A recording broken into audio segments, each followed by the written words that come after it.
Hey, what's goody fam? Just a quick one, eh? So I've kind of been on a little bit of my own like semen retention thing, where it's like I don't jack off, I don't watch any of that corn or anything. Saying that I don't marry myself to ideas, or I don't, like, I'm not glued to, you know, ideas. And I say that to say, like, everything in nature flows, and we are a part of nature, the body's a part of nature. And I say that to say I've been on like a semen retention thing, so I haven't, like, I don't jack off or anything like that, but the body will do its thing for you. And I mean that to say, like, every now and again I'll have, like, at night and stuff, like when I'm sleeping, it'll be like nocturnal, you know, ejaculations or nocturnal releases, you know. It's like, obviously I'm not doing it consciously, like, it's the body, like, you know what I mean, like, in the dream state the subconscious takes over, at least that's my understanding of it, my interpretation of it. And so yeah, I'm physically not consciously doing anything, but my subconscious is it takes over the operating system at night and has these, you know, overnight releases and stuff like that. So that's what I'm saying, like, everything that's natural flows, you know, there's no stagnation. But yeah, I just kind of wanted to point that out, especially to all the fellas out there, like, man, stop that shit, like, stop watching that stuff, it's nasty, it's destroying your brain.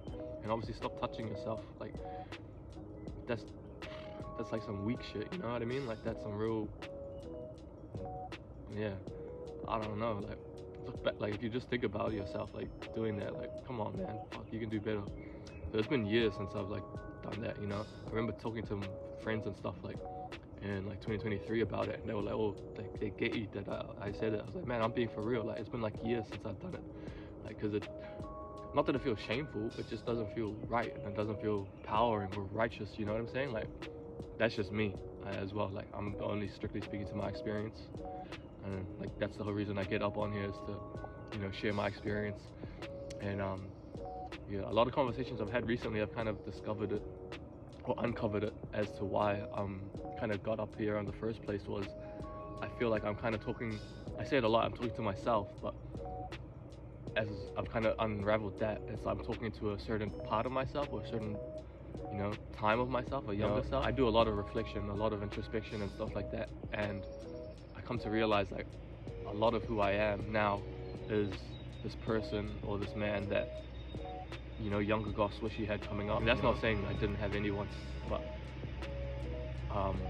the person that I needed, you know, that I wish I had, is some, you know, how do I say it?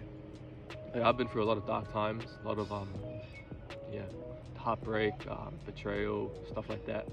And even that stuff aside, like, I can think just off the top of my head, like, there's at least 4 times actually off the top of my head that I should have died. Like, you know, like, I don't have any other explanation other than, you know, it's divine intervention as to why I'm here.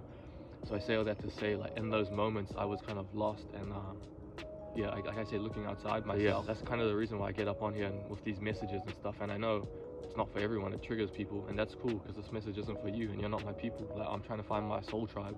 My energy, you know, is not aligned with people in my life, which is heartbreaking itself, but that's just something I've come to accept, you know. I truly believe we chose, you know, our souls, our energy. I say that our energy doesn't die, so we chose to be here. We chose, you know, our caminos, our journey in life. We've chosen all of that. We chose our parents, we chose our, you know, siblings, our story, and all that kind of stuff. It's all been written out before, mashallah, it was written.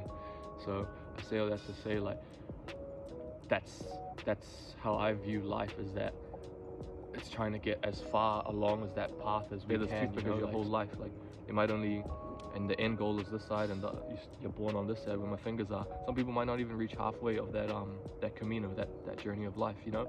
And some of us might double this, you know. It might have 2 toothpicks, you know, in the one life, or have like 3 toothpicks in the one life. It's all determined up to the person and their consciousness level.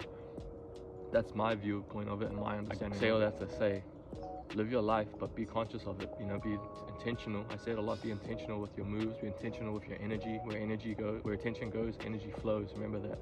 So yeah, I guess that's the kind of the point of the video, was why I started off with the whole semen retention thing. Like, there was a point in time where I was kind of married to it, and I was like not busting and stuff like that. It kind of got to a point where it's like, I realized, you know, like, that's how these spiritual awakenings happen, and you're like, I look back at my old way of thinking, I'm like, damn, okay, yeah, I can see why I was thinking like that, but now I kind of see above it.